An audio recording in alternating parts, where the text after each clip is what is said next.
Do you know that sea turtles can live up to 150 years of age, but we won't. We will die.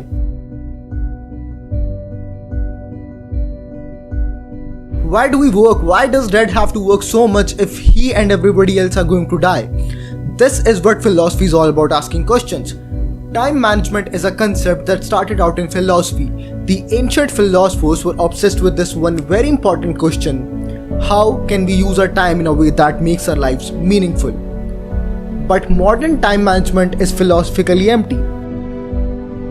Time management books are written by consultants, not philosophers. So here's a very simple question: why do we need to manage time? Some people might say time is precious, but how precious is time exactly? Some of you might say time is money. But when people start to think of time as money, they become more agitated, less happy, always in rush, and the most importantly, they become greedy. The real question is money the real value of time? The Roman philosopher Seneca said that if we think of time as money, we are actually valuing our time very cheaply. We value our time very cheaply because we think we have a lot of it, because we think we are going to live forever, but we are going to die.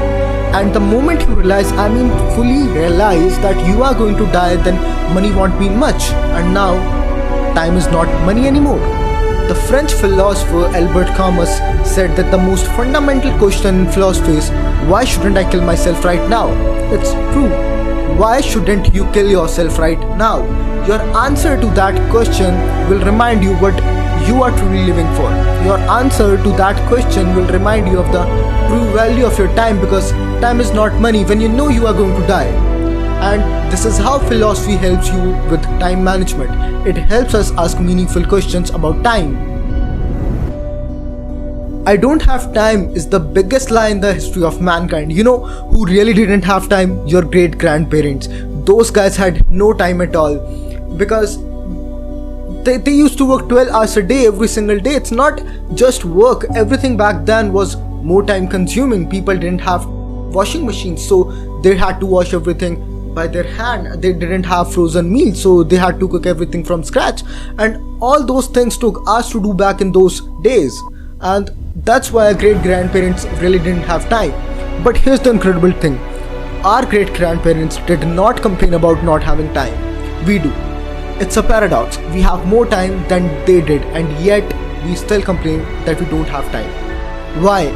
Because we have more options and more freedom to choose. Look at how we live today. We can shop on Amazon 24/7 any day. Companies offer flexible schedules. We can watch our favorite shows anytime on Netflix.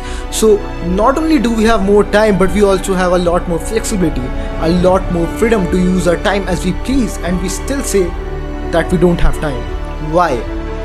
The philosopher Jean Paul has said that if we have this tendency to trick ourselves into thinking that we are not free, because being free to use your time as you please means that you have to make a choice and live with the consequences of that choice. That means whatever you do with your time, it's on you, and that's the scary part. It's scary because what if we made the wrong choices? What if we are missing out? Would your life have been better had you spent more time with your parents, or more time studying, or more time partying? We don't want to know. That's why we say we don't have time.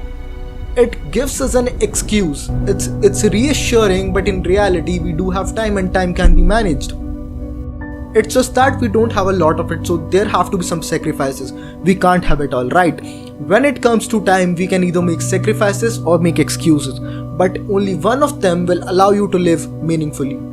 Time management is not just about you, it's about all of us. It's about me, it's about you, it's about all of us as a society. The way you manage your time has huge consequences on this country.